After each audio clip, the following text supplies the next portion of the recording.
Hello, my name is Lizzie, and this is Lizzie's Literary Life, and welcome to my Women's Prize Shortlist reading vlog.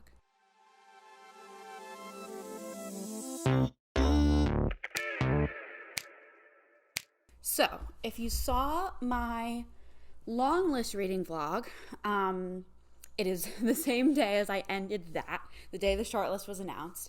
I finished 4, I DNF'd 3, and started 1 of the long list books in that video. So if you want to see that, it'll be linked. And I also in that video predicted the shortlist, and I predicted 4 out of 6, which I think is pretty good. But I'm here to read the rest of the shortlist that I have not read, and I will review the entire shortlist, predict the winner, and have some good vibes. Here's what the shortlist, here's the rundown. The Marriage Portrait by Maggie O'Farrell. Trespasses by Louise Kennedy. Fire Rush by Jacqueline Crooks. Demon Copperhead by Barbara Kingsolver. Pod by Lillian Paul. And Black Butterflies by Priscilla Morris. Here is where, so I'm going to attempt all of them before the winner is announced. The winner is not announced until June 14th, so there's so much time, but I want to read them all in May because I have other stuff going on in June. Here's where we're at. The Marriage Portrait, I read. My full review is in the long list video. I don't have it anymore. I returned it to the library, but I gave it 4 stars. I really liked it. Yeah, I really liked it. I think it was a really solid book. I was intrigued. I thought the writing was really good. I didn't emotionally connect to it in the way that I wanted to, so I didn't love it, but it was like very solid. And I was pretty sure it was going to be on this list. Maggie O'Farrell has won before, and I liked this. I had a better time. I'm not going to say I liked it better. I had a better time with The Marriage Portrait than I did with Hamnet, actually, but I think that's because I listened to Hamnet on audio. I think I would have connected to Hamnet more had I read it physically, so I kind of regret that. But The Marriage Portrait was a solid 4-star, starting off strong. Trespasses I have right here. If you watched the long list video, you will know that I read this much of it. And I said, I'm putting this down. I don't like it. If it makes the shortlist, I will pick it back up. So here's me picking it back up and putting it back down again because, see, if I had more time, I would finish it. But this is due back to the library in 2 days. Like, it's Wednesday evening. This is due back on Friday. The library closes at like 4. I'm working until 2:30. Like, basically, I have tomorrow to read this, and I don't like it. I don't like it, and I don't want to rush finish it tomorrow just to like pat myself on the back. I feel like I gave it a good solid try, and it's just not for me. I see its literary merit, just not for me. This is about a woman in Northern Ireland during the Troubles who has an affair. That's the plot. I am not interested in that plot. And the writing style, it's quite Sally Rooney, like no quotation mark style, kind of meandery, kind of like awkward in a way. Not awkward in a bad way, not like the writing is awkward, but doesn't shy away from things being awkward. Like what my impression of Sally Rooney, of like normal people, was like, oh my gosh, there's so many awkward sex scenes. And there was an awkward sex scene in this, and I was like, yeah, this is and the no quotation marks, I was like, this is Sally Rooney but historical. And I don't dislike Sally Rooney. I thought Normal People was fine. I thought Beautiful World, Where Are You was fine. I think maybe I would get on with this better on audio. I think some of the writing quirks, like the no quotation marks and stuff, would work better on audio for me personally. And I think listening to it in an Irish accent would be fun. So maybe I would finish it if I had the audio, but I don't, and I can't get it. Or I can't get it fast enough. So this is a no for me. It's a no for me. Just not my style. I'm not intrigued. I gave it a good try. Don't want to finish it.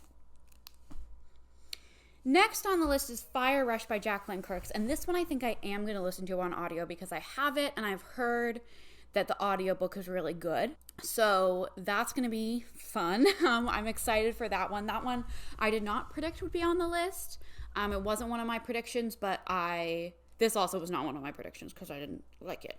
But that was not one of my predictions, but I hadn't read it yet. So, I'm happy to see it there. That's probably going to be coming up soon. Then we have Demon Copperhead, which is a mammoth. When is this due back? When is my deadline for this one? Because this is a library book. This is a giant library copy. I need to check when my deadline is. Okay. I have some time with this one, but I will probably start it soon just because it's so long. I think this is going to take me a really long time. I think it's going to be kind of dense as well.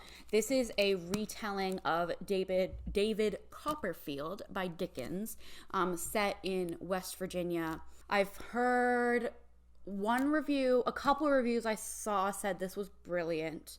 A couple of reviews I saw said this was like nothing really new and like too long. So we'll see. I am excited to give it a try. This one I was sure was going to be on the long list because, again, Barbara Kingsolver, like Maggie O'Farrell, has won the prize before, and everyone said this was going to be on it, and I just am not surprised. So I was kind of saving this for this video rather than the long list video, but I will crack this open fairly soon. And then we have Pod. Pod is like, I haven't read it yet, so honestly I might hate it, but Pod is like my little favorite because it's so weird. It is from the perspective of a dolphin. I don't know much more about it. I know it explores gender. I know it explores like community and like togetherness and what it means to belong. Like I think those are the themes. But it's told from the perspective of a dolphin, and I love that. I think that's awesome. It's actually not the only book on this list told from animals' perspective, because Glory also is. That one didn't make the short list, but I still might read it, just not right away or in this video. I just am excited for Pod. I've heard one absolutely glowing review and a couple pretty negative reviews, so I don't know. I think I'm gonna love it, but I totally could be wrong. That one will probably be later in this video just because I don't have it yet. And then the last one is Black Butterflies, which was the one that I initially was super excited about just because it's about Sarajevo, and I read a book about Sarajevo that I loved. So I don't know, I just was like drawn to it, and it's about an artist too, and like the meaning of art in a time of war, which is exactly what that other Sarajevo book was about, and I loved that. So I'll probably talk more about that book later. But this one, my library does not have, but I asked for it for my birthday, because my birthday is in a couple days.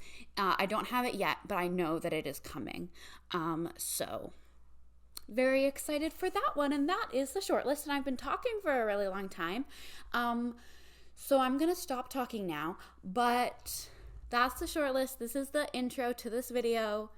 I will come back when I have some thoughts on a book. Hello, I have much to update on. It has been a hot minute. It is now May 23rd, so we are in crunch time. So first I want to say, and this one's not on the short list, so it kind of doesn't belong in this video, but I just wanted to quickly say it anyway. I finished Memphis by Tara M. Stringfellow, which I started in my last Women's Prize vlog, but didn't have time to finish before the shortlist was announced, and it was not on the short list, but I loved it. I gave it 5 stars. I thought it was really, really good. I thought it was beautifully written. I thought it was innovatively told. I thought it was a beautiful story that had a lot of hard things and a lot of pain and a lot of anger in it and sadness, but it also had a lot of joy and love, and it was just like a celebration of the lives of Black women, and like I really liked it. I thought it was really good. So that is actually at the top of my list of all of the long list books I've read.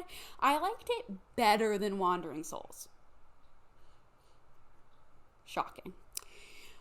In Shortlist news, I did finish Fire Rush by Jacqueline Crooks. I listened to this on audio mostly, but I also read along in my Kindle for parts of it, which I've never actually done before, the like listen and read along, and I generally don't think that would work for me, but for this book it worked really well because it has a really like unique voice and almost dialect, like slang words of the slang and the dialect and the rhythm of it. So it was really nice to hear it read in terms of getting the rhythm of the voice, but then also looking at the words that were unfamiliar to me. Looking at them helped me to process them. So, and also like to really appreciate the way it was written, if that makes sense. So I really thought the vibes were good and my reading experience was good. I thought the plot was really meandery and not very well structured. And I gave it 2.5 stars.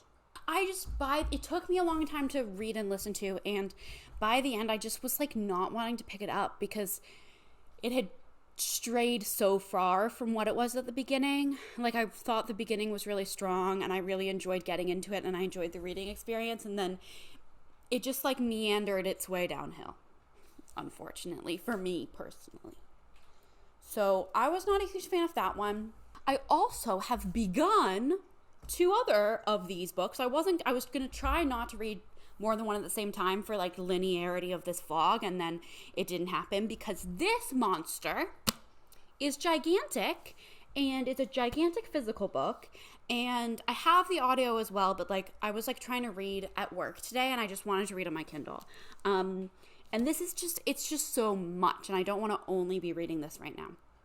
But I did start this. I like it so far. I think it's good. I think the voice is strong. The writing is strong, obviously. I don't really like, okay. First thing, I don't get why it has to be this long, because it is really long, and I feel like this could have been like so much shorter. I mean, I haven't gotten to the end yet, but like, why does it need to be this long? Barbara, you have to prove to me throughout this book that it needs to be this long, because I don't believe you at this point. The other thing is that I don't see why it's so like everyone's falling head over heels for it. Like the Pulitzer, like I don't really get what it's doing that's so brand new and impressive. Like I think it's great. I just don't think it's like groundbreaking as it's been portrayed to be, but that's okay. It's still good. I'm still enjoying it, and I'm going to continue to chug through this, and I will enjoy my time. It won't be a slog, but it is long. And then the one that I started on my Kindle was Pod by Laline Paul, and you know, I really wanted to love this book. I was so excited for this book, and guess what? I love it so far. I'm like, I don't know, 5 to 10% in, so I'm not very far in, but I am just vibing with it so hard. I think I'm gonna love it. I'm like so immersed. I'm so in it. There's a bunch of dolphin orgies, but that's just, you just accept it and you move on, and it's phenomenal. Like, I just think it's a masterpiece so far. So, I am a huge fan of Pod, as I thought I would be. And I will continue to let you know how that goes as I read Pod and Demon Copperhead in tandem, 2 very different books. Hello. I finished Demon Copperhead by Barbara Kingsolver. This, I feel like, was a journey, a marathon. It's long. I actually so today is Saturday, and on Thursday I was like less than halfway through, and I realized that this was due back to the library on Saturday, and I was like, oh my god, I have 2 days to read it. And then yesterday, on Friday, I realized that the library is closed until Tuesday because of Memorial Day weekend. So I was like, you know what, I guess I have it until Tuesday. Like, maybe, yeah, I don't know. I was like, I guess I have it until Tuesday because I can't return it on Saturday, the day it's due, because the library's closed. So But I did kind of rush to finish it, a lot of it on Thursday and Friday before I realized that I would actually have the whole weekend. And I think I'm glad I did. I'm glad that I, like, focused on this, and because my initial plan was to, like, have this as a background read while I was reading the others to, like, dip in and out of, and I think it was good that I, like, really immersed myself in this world. I think this book is very good, and I think it is likely that it'll win the Women's Prize. I don't know if I think it should. Like, I think I said in my initial clip that I didn't know why it won the Pulitzer. And I'm going to take that back. The Pulitzer is like a journalistic award, and this tackles a really complex, important issue in a fictionalized way. And it does it really, really well. In terms of winning a literary prize, like the Women's Prize is for getting out of the box in a literary sense. I don't know if it does that enough to win a prize, but like a journalistic prize, I get it. But that being said, this is phenomenally done. I think it's very, very well done. Barbara Kingsolver is a master of her craft, and I thought it was very, very good. My only, I'm giving it 4.5 stars. So it's going behind the 2 5-stars, which were Memphis and Wandering Souls in my ranking, neither of which made the shortlist, so this is now top of the shortlist, but above The Marriage Portrait. Top of the shortlist for me, though, I don't know if it necessarily should win, though I don't know what else will win. We'll see when I finish the last 2 that I have very high hopes for. 4.5 stars. I think the faults of it are that it's too long. I think it could have been done shorter, a little shorter. I see why it was this long, because you really grow with Demon, but I don't know if I need it to be quite this long. And also, I don't know if it's doing enough. I don't know if it's innovative enough in terms of its mechanics. I don't know if mechanics is the right word, but I don't know if the writing, the literary aspects of it are as innovative as the content. And that's what I'm thinking about in terms of the Pulitzer versus the Women's Prize, which is a literary prize. So that's where I'm at. The fact that it's a retelling, and which I think does it some favors, but also makes it less original in some ways. I don't know. I'm kind of I'm iffy on. I loved it. I'm iffy on whether it should deserves to win, even though I think it probably will. It did make me very emotional, thinking about Demon as being the age of the students that I teach, and obviously it's a different location and a different era, but my students are still facing some of the same issues that Demon was, in terms of foster care and addiction and incarcerated parents, and I have students in those shoes, and it just it really hit me, and also in the historical aspects of the opioid crisis was intentional, it's intentional murder of people for profit by the pharmaceutical companies, and I think this tackles that issue really insightfully. Yeah, that's what I'm going to say about it. 4.5 stars. It is now the top of the shortlist for me, but I still have 2 left to finish, and I think it's very, very good. Very, very good is what I'll say.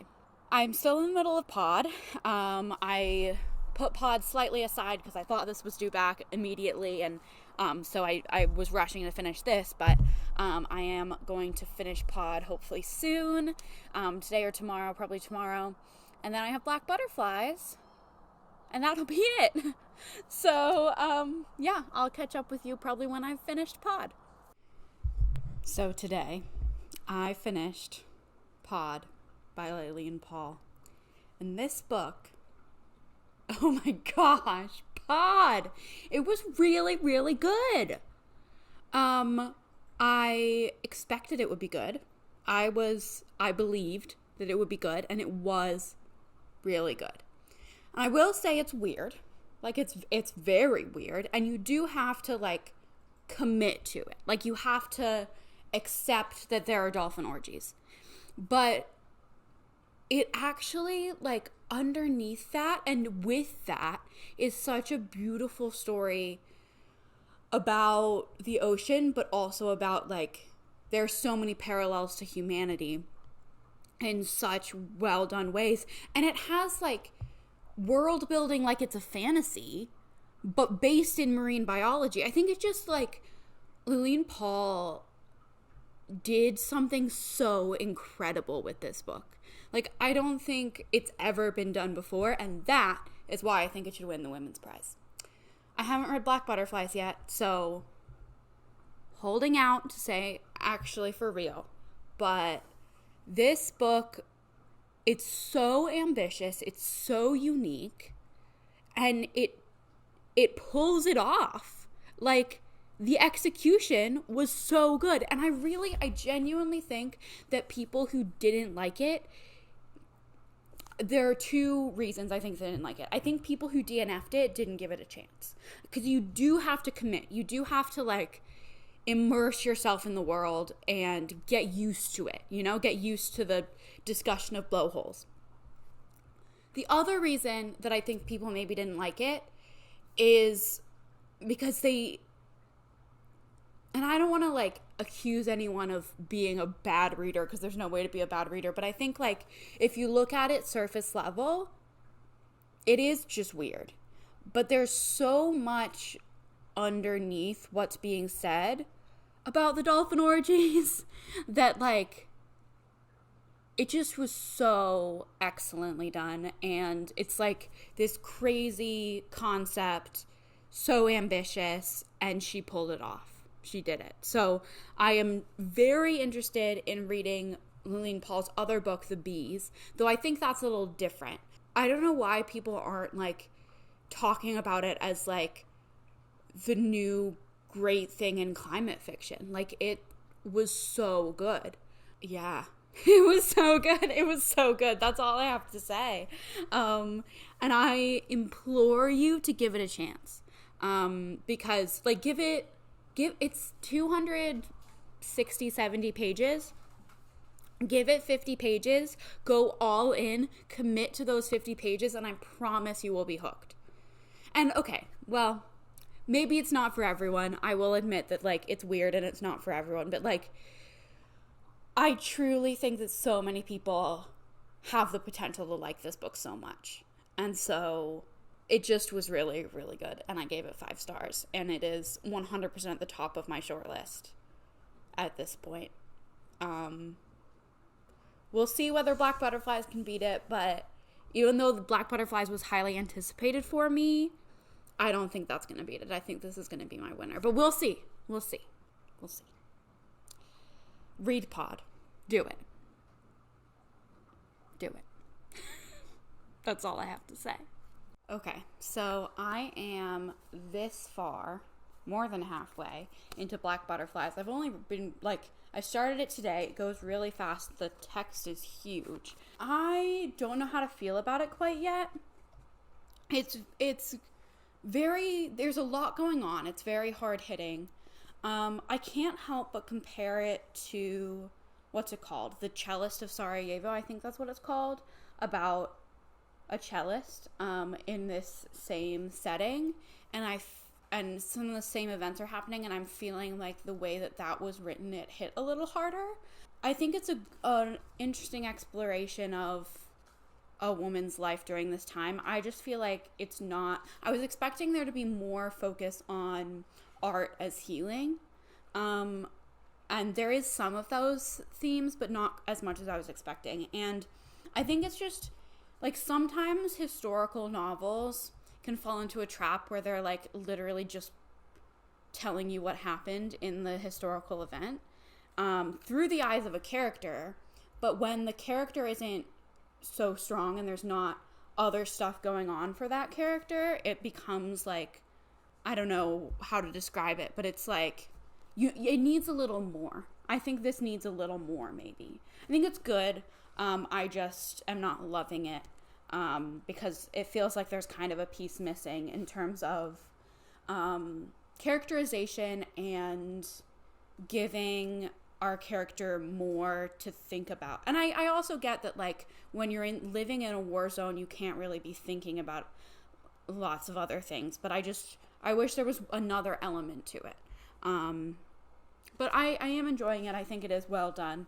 And I am looking forward to finishing it. And this is the last book on the shortlist. This is the last book for this vlog. So I will check in when I have finished it. Hello. I just finished Black Butterflies by Priscilla Morris. This, I think I checked in around 50% and I wasn't loving it. And I didn't love it, but it's very good, I think. It's devastating. I do think, and I think I said this in the previous clip, that The Cellist of Sarajevo, let me grab that book so I can tell you who it's by, actually. The Cellist of Sarajevo by Stephen Galloway. I was just looking to see if the author has family who are connected to this, because Black Butterflies is inspired by Priscilla Morris's family's stories of being in Sarajevo at this time. And I think that makes it really powerful in a way that I know The Cellist of Sarajevo is inspired by a true story. Basically, these are very similar books with similar themes, and I think this one was a little more powerful in its execution. However, I do want to just read one quote that I think really encapsulates the book and encapsulates both the good and the bad of it as a story. And that is, there are no beginnings and no endings, just war. And that's what this book is. Like, as a narrative, there's not a lot going on besides the war. But that's also the experience of living in a city under siege. Like, they were just trying to stay alive. And there are a lot of really powerful emotional beats. But it's a story about the war, and it's not really about anything else, which I think makes it really effective in doing what it's setting out to do in terms of depicting the war and what it was like and elevating these stories. But it also makes it just super bleak to read. So there's that. I'm gonna give it, after all that, I'm giving it 4 stars, but it's going behind The Marriage Portrait in my ranking. A lower 4-star than The Marriage Portrait, but higher than the long list ones that I gave 3.5 stars. So I'm gonna check in tomorrow morning with a full ranking and everything, and wrap up. But that was my last one. I did it. I read the whole shortlist, except for Trespasses, which I DNF'd, but I tried. I read most of the shortlist. Okay, it is time to wrap up this video, which I feel like I've been working on for so long. I read the entire Women's Prize shortlist and some of the long lists, and I was going to say I did like most of them. There were a few on the long list, one on the short list that I really did not get along with and did not finish, but the ones that I did read, I generally really liked. Let's go a little rundown, a little ranking, bottom to top, just of the short list. At the bottom of the shortlist for me is Trespasses by Louise Kennedy. I got about halfway through this one and just really did not get along with the writing style. It wasn't for me, and I was not intrigued by the plot at all. I can understand its merit. I really think this was a me thing, but it was a pretty big me thing. I really did not like it. up next, we have Fire Rush by Jacqueline Crooks. This one, I think, had a really good premise and a really strong voice and writing style, and it just lost itself in the plot. I think, again, partly maybe a me thing in terms of I took too long to read it. I should have more binge read it, but I gave this one 2.5 stars. I didn't love it. Moving on up, we have Black Butterflies by Priscilla Morris. This I gave 4 stars. It could be a 3.5. I just finished it yesterday, so I'm still kind of wavering, but 3.5 or 4, low 4 star. This is bleak, and I'm not necessarily sure I would recommend it, but I see its literary merit, and I think it does what it sets out to do pretty effectively. And then, also at 4 stars, but at a high 4 star, we have The Marriage Portrait by Maggie O'Farrell. This was the first one I read on the whole list, and I thought it was masterfully done. I didn't emotionally connect to it, so I didn't love it. Honestly, but I remember it very fondly. I don't really have any criticisms beyond the fact that, it just didn't hit me in any sort of way. But I did really enjoy reading it. And then we have Demon Copperhead by Barbara Kingsolver. This I gave 4.5 stars. I think it was very good. I think it's very well done. I don't necessarily think it should win the Women's Prize for reasons that I have described. I think it deserves the Pulitzer, but they are different prizes for different things. And I thought it was very well done. A little too long, but generally good. And at the top of my list, my personal winner is Pod by Lillian Paul. This is partially a surprise to me and partially not at all. It's a weird one. I knew I would love it, but also, it's so weird that I loved it so much. I gave this 5 stars. I loved this book. I thought it was a remarkably ambitious and unique concept that it was executed extremely well. And I think for those reasons, it should win the Women's Prize. So, I would be not surprised at all if Demon Copperhead won. And I'm tempted to put that as my official prediction, but I need to follow my heart. And my heart says Pod. So my official prediction for the winner of the Women's Prize for Fiction 2023, having read the whole shortlist, mostly, is Pod by Lillian Paul, a book from the point of view of a dolphin. Actually, multiple dolphins and other sea creatures. It's not just one dolphin. Anyway, that's this video. You are hopefully seeing this today on June 1st, and the winner is announced on June 14th, and I will post a video, a very short video, probably on June 15th, reacting to the announcement of the winner. But until then, we just have to wait. We just have to wait 2 weeks to find out. So you can wait with me. Thank you for watching this video. I hope you enjoyed it. Let me know if you read any of these and what you thought of them down below. And I will see you in the next one very soon. Bye.